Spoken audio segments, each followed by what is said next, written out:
బైబిల్లో ఎన్నో కుటుంబాలు ఉన్నాయి. ఒక 6 కుటుంబాలు చెప్తాను. ఒక కుటుంబం అయిపోయింది కదా, అబ్రహాము కుటుంబం. అబ్రహాము కుటుంబం అని అనటంతో నమ్మకత్వానికి ప్రతీక.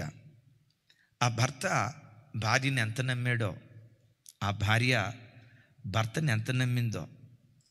మీరు అనొచ్చు, అన్నయ్య అబ్రహాము శారాల్లో నమ్మిక అనే మాట మీరు ఎలా చూస్తారు? శారమ తల్లిని ఐగుప్తు రాజు ఫరో, ఆవిడ అందగత్తని పొగిడితే ఆ రాత్రి శారమ తల్లిని తన ఇంటికి తీసుకెళ్ళాడు ఫరో. ఆ రాత్రి అంతా శారమ తల్లి ఫరో ఇంట్లో ఉంది. ఏం చేశాడో అబ్రహాముకు తెలియదు, అక్కడ ఏం జరిగిందో తెలియదు. తెల్లారింది, ఆ ఫరోనే శారమని ఇంటికి పంపించాడు. ఆ రాత్రి ఫరో ఇంట్లో ఉండొస్తే అబ్రహాము శీల పరీక్ష చేయాలి. నువ్వు గుణవతివో కాదో, నువ్వు చెరపబడిన దానివేమో. పల్లెటూళ్ళలో కొన్ని ప్రమాణాలు ఉంటాయి కదా, ఏదో అగ్నిలో దాటించటం, ఏదో సేదు దాపించటం, శీల పరీక్షలు కొంతమంది చేస్తారు. అబ్రహాము చేయలా. ఎందుకు తెలుసా?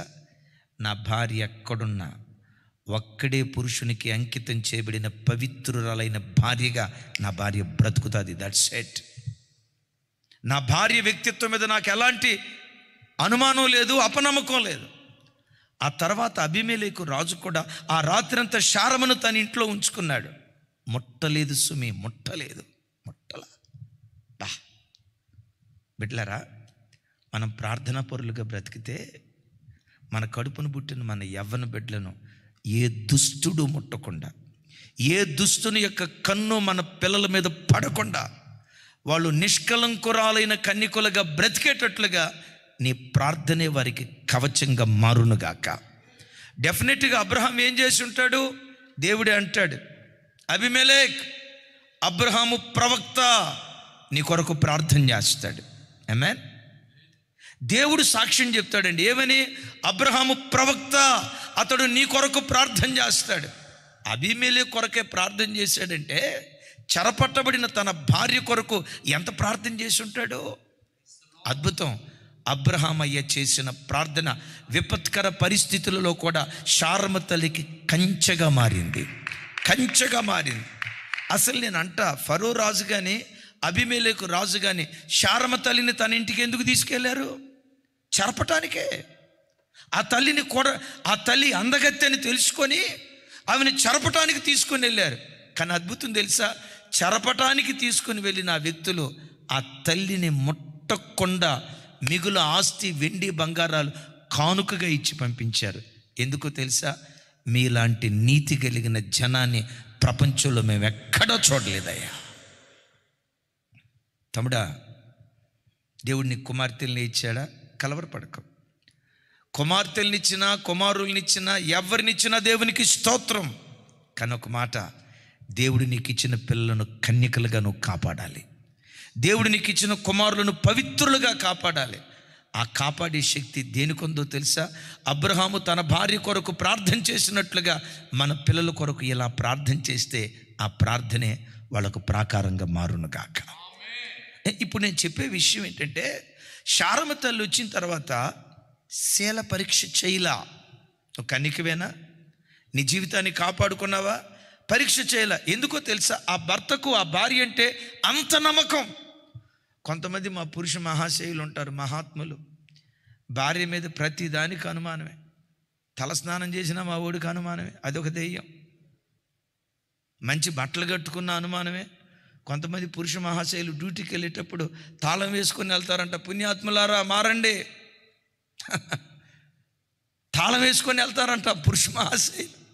భార్య తలస్నానం చేసిన అనుమానమే, మంచి బట్ట కట్టుకున్న అనుమానమే, ఎక్కడైనా బయటికి వెళ్తున్న అనుమానమే. అనుమానపు దయ్యాల వల్ల కుటుంబాలు నాశనం అయిపోతున్నాయి. కొంతమందికి భర్తల మీద అనుమానం. 24 గంటలు ఫోన్ చెక్ చేస్తూ ఉంటారు. మెసేజ్ వచ్చిందంటే చాలు, గాఢ నిద్రలో ఉన్నా కూడా అక్క ఉలిక్కిపడి లేస్తుంది. ఎందుకో చెప్పమంటారా? అనుమానం. క్రైస్తవ జనమా, శారమ తల్లిని అబ్రహాము నమ్మాడు. శారమ తల్లి కూడా అబ్రహాముని ఎంత నమ్మిందో తెలుసా? ఒక అద్భుతం. మెసొపొతేమియా దేశంలో ఉన్నప్పుడు శారమ తల్లితో అబ్రహాముకు వివాహమైంది. దేవుడు పిలిచాడు, అబ్రహామా నేను చూపించబోయే దేశానికి బయలుదేరమని చెప్పినప్పుడు తన భార్యతో కూడా బయలుదేరాడు. నేనంట అప్పుడు శారమ్మ తల్లిదండ్రులు వచ్చి, ఇదిగో అబ్బాయి అబ్రహమా, నువ్వు ఎక్కడుంటావని మా అమ్మాయిని ఇచ్చి పెళ్లి చేసావు. దేశం కాని దేశానికి వెళ్తే ఎవడు పంపిస్తాడు? మా అమ్మాయిని పంపించావు. ఈయనకు దేవుడు చెప్పాడంట. మరి ఆ దేవుడు మాకు కూడా చెప్పాలిగా. నువ్వు వాడికి తీసుకెళ్ళిన తర్వాత మా కూతురును బతికిస్తావో ఖాళీ పూర్తి చేయండి అని చెప్పండి. ఇవాళ రేపు భార్యాభర్తల మధ్యలో ఈ అత్తామామల ప్రమేయం ఇంటర్ఫీర్ అయ్యి, నువ్వు హైదరాబాదులో ఉంటావని పెళ్లి చేస్తే బెంగళూరు తీసుకెళ్తానంటావు, నువ్వు బెంగళూరులో ఉంటావని పెళ్లి చేస్తే నువ్వు ముంబై తీసుకెళ్తానంటావేంటి? మేము అనుకున్న చోటే ఉండాలని చెప్పి అల్లుడిని ప్రతి దానికి అనుమానించి సంసారాలు పాడు చేసే అత్త మహాశయులు చాలామంది ఉన్నారు. ఓ అత్తలారా, మీకు ఒక దండం. నమ్మకం ఉంచండి. ఒకరినొకరు నమ్ముకున్నారు. అబ్రహాము శారాను నమ్మాడు, శీల పరీక్ష చేయలా. ఎస్, శారమ్మ తల్లి అబ్రహామును నమ్మి అడుగుల్లో అడుగులు వేస్తూ 100 కిలోమీటర్ల ప్రయాణమై కనాను దేశానికి వచ్చింది. కనాను దేశానికి వచ్చిన తర్వాత పరిస్థితులు ఏమైనా బాగున్నాయా? చెట్టు కింద కాపురం చేశారు. ఎరుగుదురా మీరు? ఎక్కడ కాపురం చేశారు సార్? మెసొపొతేమియా నాగరికత విరాజిల్లిన ప్రాంతం మీకు తెలుసు కదా. ప్రాచీన నాగరికతల్లో అందరూ చెప్పాలి, మీరు అందరూ చదువుకున్న వాళ్ళే కదా. ప్రాచీన నాగరికతలను పేరుగాంచిన నాగరికతలు 3-4 నాగరికతలు చెప్పండి. హరప్ప, ఇంకా సింధు నాగరికత. ఇక అంతవరకే చదువుకున్నట్టున్నారు. తమ్ముడు కదా, మైక్లో చెప్తాముడా, ఒకసారి చెప్పు.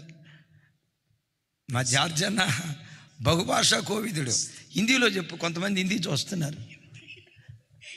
హిందీ మే క్యా బోల్తా? మెసొపొతేమియా నాగరికత, మొహెంజదారో హరప్ప నాగరికత. హరప్ప, రైట్, హరప్ప. ఎస్. సింధు నాగరికత. కట్టప్ప కాదు, హరప్ప. తర్వాత ఇంకా సింధు నాగరికత మన భారతదేశాన్ని. రైట్. మరి ఇంతకు మెసొపొతేమియా నాగరికత చదివావు లేదా? మరి అది చెప్పలేదుగా. మెసొపొతేమియా నాగరికత ప్రాచీన నాగరికత. ఆ రోజుల్లో అద్భుతమైన కట్టడాలు ఉండేయట. అలాంటి కట్టడాలను విడిచిపెట్టి చెట్టు కింద కాపురం చేస్తూ ఉంటే, ఓ భర్త నీ అడుగుల్లో అడిగేస్తా, నువ్వు గంజి పోసినా నీతో గంజి తాగుతా, కారపు మెతుకులు పెట్టినా కారపు మెతుకులు తింటా, చివరికి కారపు మెతుకులు కూడా గతి లేదా, పచ్చి మంచినీళ్ళు త్రాగి నీతో బ్రతుకుతా. ఒకళ్ళనొకళ్ళు నమ్మారు. విశ్వాసులకు తల్లిదండ్రులుగా వాళ్ళు మార్చబడ్డారు.